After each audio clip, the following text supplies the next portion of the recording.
যাদের সামর্থ্য আছে তা সত্ত্বেও যারা কুরবানি দিল না, রাসূলুল্লাহ বলছেন সে যেন আমার ঈদগার ময়দানে না যায়। কুরবানি দেওয়াটাও কম্পিটিশনে চলে এসেছে। যদি নিজেই আল্লাহর প্রেমে কুরবানি না হয়, টাকা আছে দামি দামি পশু কিনে এনে কুরবানি দিয়ে দিলাম না, অন্তত একটা গরু কুরবানি করেন। মুরব্বিয়ান, চাচাজান, বোনেরা, সমবয়স্ক ইয়াং জেনারেশন, যুবক তরুণ ভাইয়েরা, পর্দা আড়ালে অবস্থিত আমার মা ও বোনেরা, সদ্য এলাকার মসজিদের ইমাম সাহেব, সম্মানিত আজকে মাহফিলের ওলামা হযরত, আল্লাহ পাকের আলেম বান্দা বোনেরা, দূর দূরান্ত থেকে ছুটে আসা ভালোবাসার মহব্বতের ভাইরা, সকলকে জানাই গুনাহগারের তরফ হতে পীরনগর শরীফের পক্ষ হতে আপনাদের জানাই আন্তরিক সালাম, মুবারকবাদ। খিদমতে আপনাদের এসেছি দোয়া নেওয়ার উদ্দেশ্যে। আল্লাহ পাকের দ্বীন ইসলামের খিদমত আল্লাহ পাক আনিয়েছে। আল্লাহ পাক যদি তৌফিক দেন, বলার কিছু ক্ষমতা নাই। কালু সুবহানাকা লা ইলমা লানা ইল্লা মা আল্লামতানা ইন্নাকা আনতা আলিমুল হাকিম। আমার আল্লাহ যদি তৌফিক দেন, আপনাদের কাছে কিছু আলোচনা। আপনারা দেগঙ্গার মানুষ, আজকে এই জায়গায়, এই ফাজিলপুর এলাকায়, গ্রামে আপনারা এই দিনী মাহফিল ও ইসালে সওয়াবে আল্লাহ আপনাদের বসিয়েছেন। আজ আমরা দেখতে পাচ্ছি আমরা এই জায়গায় ছিঁড়া তেরপলের উপরে বসে আছি।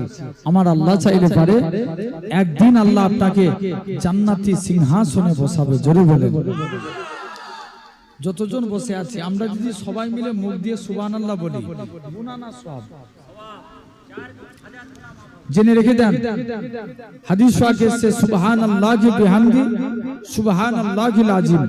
যে একবার বলবে আল্লাহ মিজানে দাঁড়িপাল্লাকে তার জন্য অর্ধেক করবে, বাকি অর্ধেকের জন্য থাকে আলহামদুলিল্লাহ। আলহামদুলিল্লাহ বললে আল্লাহ বাকি অর্ধেকটাও পুরো করে দেয়। জোরে বলবেন না?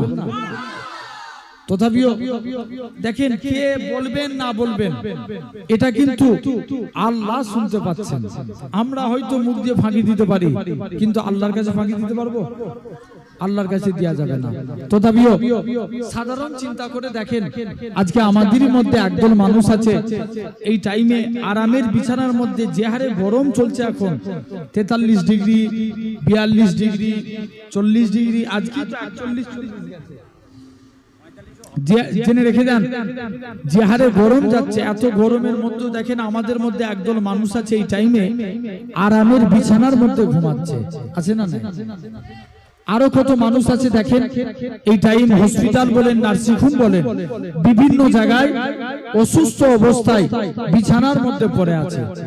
আরো কত মানুষ আছে দেখেন এই টাইমে বিভিন্ন গুনাহার কাজে লিপ্ত হয়ে আছে।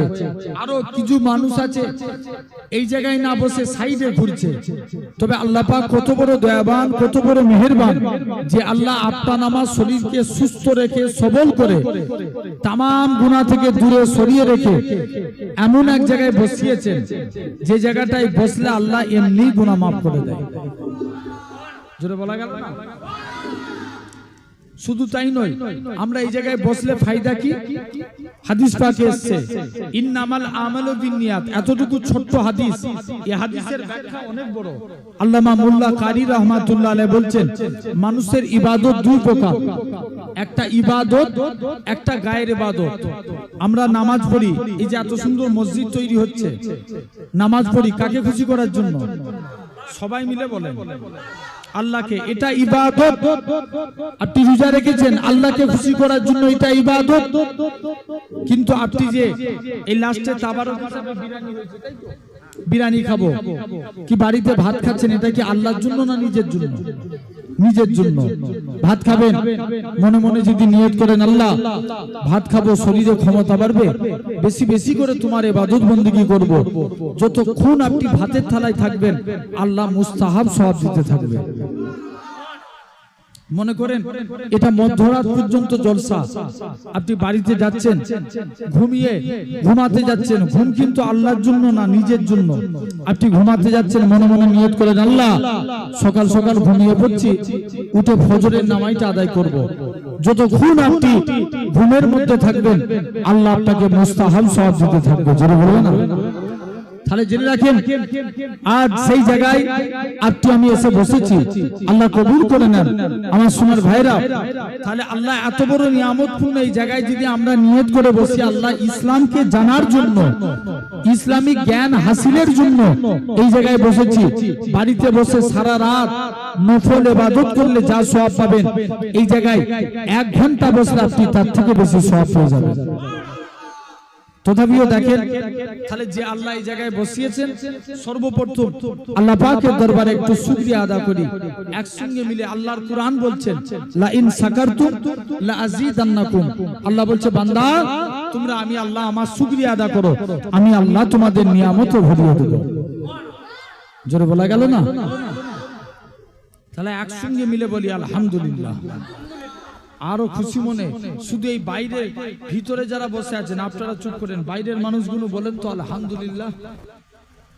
যারা চেয়ারে বসে আছেন বলেন, মুখ দিয়ে বলেন আলহামদুলিল্লাহ। আল্লাহ এই জায়গায় বসে ওয়াজ শোনাচ্ছেন, জেনে রেখে দেন আল্লাহ কবুল করে নেন আমার ভাইরা, আপনারা তরুণেরা। তথাপিও আমি আজকে আপনাদের কাছে একটা বিষয় নিয়ে আলোচনা করব, যে বিষয়গুলো আমরা এই জায়গায় বসেছি, আমরা আল্লাহর গোলাম হব, আল্লাহর মুমিন বান্দা হতে চাই। রাজি আছি? কারা কারা রাজি একবার হাত তুলে দেখান তো, কষ্ট দিচ্ছি কিন্তু একটু। যারা পিছনে বসে আছেন হাত তুলবেন না, হাত তুলো। এই ছেলে হেসি অস্তি তাকবীর দেন দেখি, নারে তাকবীর, জোর করে দেন। আচ্ছা আপনারা চুপ করেন তো, পিছনের ভাইগুলো দেন একটু, নারে তাকবীর। আওয়াজ কোথাও ভাই, জোর করে দেন। দেগঙ্গা মানে এমনি মিনি পাকিস্তান এলাকা, জোর করে দেন নারে তাকবীর। এবারে আপনারা দেন নারে তাকবীর, একসঙ্গে সবাই দেন নারে তাকবীর। আলহামদুলিল্লাহ। ভাই এই হাত তুললি কি আল্লাহর গোলাম হওয়া যায়? কথা বলেন। আমরা হাত তুলে দিলাম আল্লাহর গোলাম হয়ে যাব? এত সহজ জিনিস না। যিনি রেখে দেন আপনাকে কিছু কাজ করা লাগবে।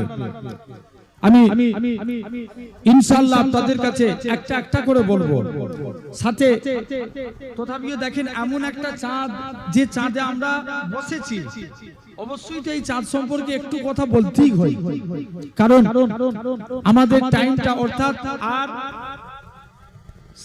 6টা দিন, নালে 7টা দিন। সোমবারে বগরাই মানে কতদিন হচ্ছে আর বাকি আছে? 7 দিন, 6 দিন বাকি আছে। 6 দিন পর আপনি জেনে রাখেন আমাদের যেটাকে দ্বিতীয় পরব বলা হয়, যেটা ঈদুল আজহা অর্থাৎ কুরবানির ঈদ, যেটাকে বলা হয় ইয়াউমুন নাহার, যে দিনটাকে বলা হয়। অর্থাৎ আপনারা জানেন অনেক বড় ইতিহাস।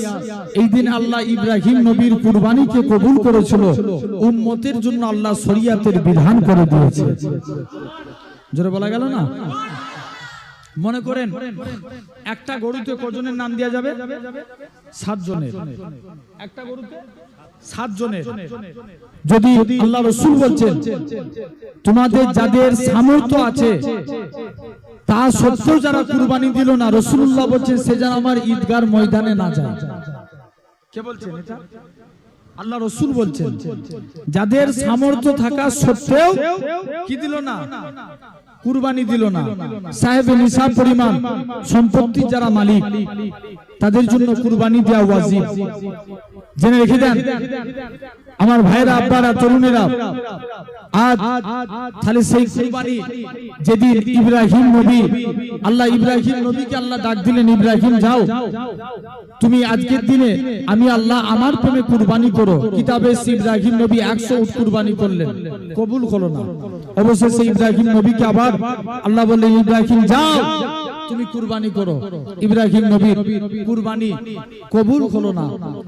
আল্লাহ বলছেন ইব্রাহিম তুমি তোমার সবথেকে প্রিয় জিনিসটাকে আমি আল্লাহ আমার রাস্তায় কুরবানি করো। ইব্রাহিম নবী ভাবতে লাগলেন আল্লাহ আমার কাছে সবথেকে প্রিয় জিনিস কি? এখানে আসেন ওয়াজ শুধু শোনার জিনিস না, বুঝার জিনিস। বুঝার জিনিস। জেনে রাখেন ইব্রাহিম নবীকে আল্লাহ ডাক দিলেন ইব্রাহিম যাও তুমি তোমার সবথেকে প্রিয় জিনিসটাকে আমি আল্লাহ আমার রাস্তায় কুরবানি করো। এখন বলেন আমরাও পশু কুরবানি দিই। দেখবেন আমাদের ওখানে একটা মায়াপুর হাট বলে আছে, এই রবিবারে হাটে সর্বোচ্চ দাম গেছে 2,60,000 একটা গরুর দাম। কত বললাম? সর্বোচ্চ দাম।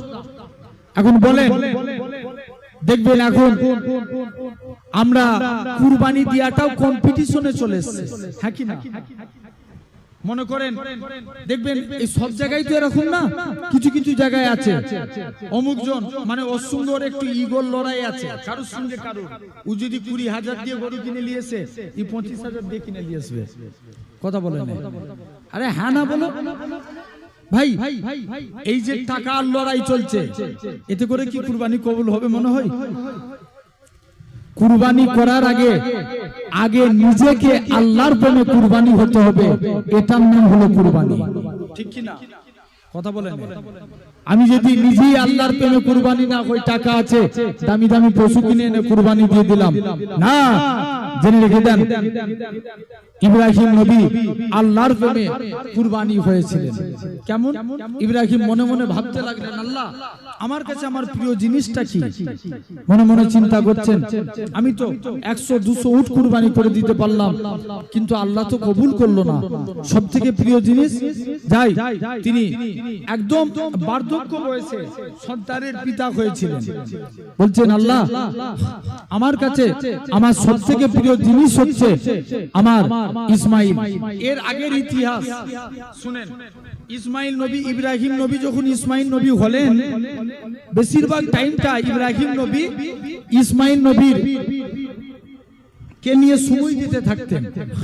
বেশিরভাগ টাইম ইসমাইল নবীকে সময় দিতে থাকতেন।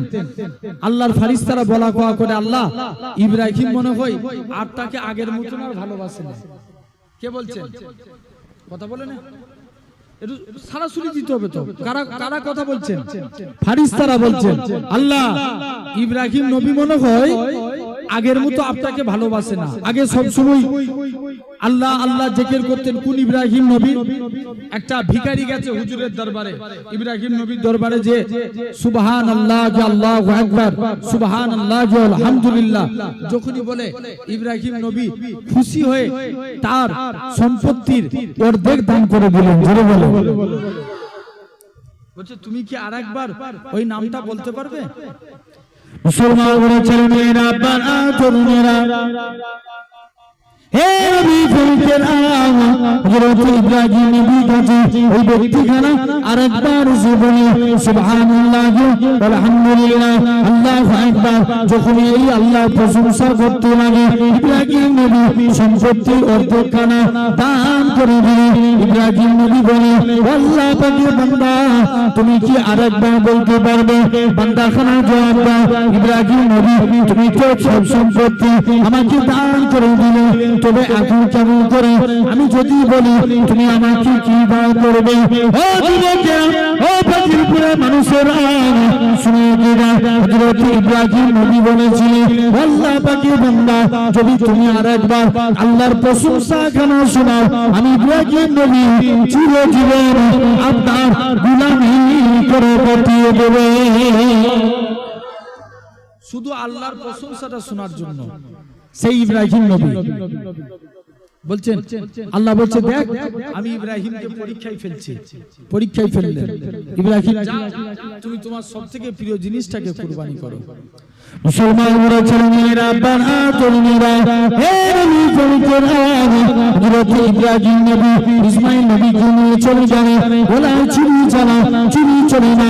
ইব্রাহিম নবী বলে, ইসমাইল নবী বলে, আব্বা জান চক্ষুখানা বন্ধ করে দাও। চক্ষুখানা বন্ধ করে দিয়েছি, চুরি চালিয়ে দিয়েছি, রক্ত বেরিয়ে পড়েছে। ইব্রাহিম জানে আমি আমার বাচ্চাকে জবাই করে ফেলেছি। ইব্রাহিম নবী জানে আমি আমার বাচ্চার থেকে আমার আল্লাহকে বেশি ভালোবাসি। এই পরীক্ষা আমি জিতে গিয়েছি। আমি আমার ইসমাইলের থেকে আমার আল্লাহকে বেশি মহব্বত করি। এই পরীক্ষা আমি পাস করে গিয়েছি। চোখ খুলে দেখে ইসমাইল জবাই হয়নি, দুম্বা জবাই হয়েছে। সেদিনে ইব্রাহিম নবীর কুরবানিটাকে আল্লাহ কবুল করেছে। দেখেন সেই দিনের কবুল ধরে আল্লাহ উম্মতে মুহাম্মদীর জন্য, তাম পৃথিবীর মানুষের জন্য, আল্লাহ যারা আল্লাহ মানে তাদের জন্য এটা শরীয়তের বিধান হয়ে গেছে। জোরে বলে, তাহলে সেই চাঁদ চলছে আমাদের। তাই খবরদার, এখনো যদি সময় থাকে কিনে নেন পশু, সামর্থ্য থাকে, যদি একার মনে না হয় আপনি 7 জন মিলে একজন জোট করেন, একটা 7 জন মিলে অন্তত একটা গরু কুরবানি করেন, জেনে রাখেন আল্লাহ খুশি হয়ে যাবে। বর্তমানে আল্লাহ প্রতিটা মানুষের সম্পত্তি দিয়েছে, হ্যাঁ কি না? কম বেশি আল্লাহ সবাইকে টাকা পয়সার মালিক করেছেন। তাই আল্লাহর প্রেমে অন্তত কুরবানি করা, আল্লাহ খুশি হবেন। আল্লাহকে খুশি করার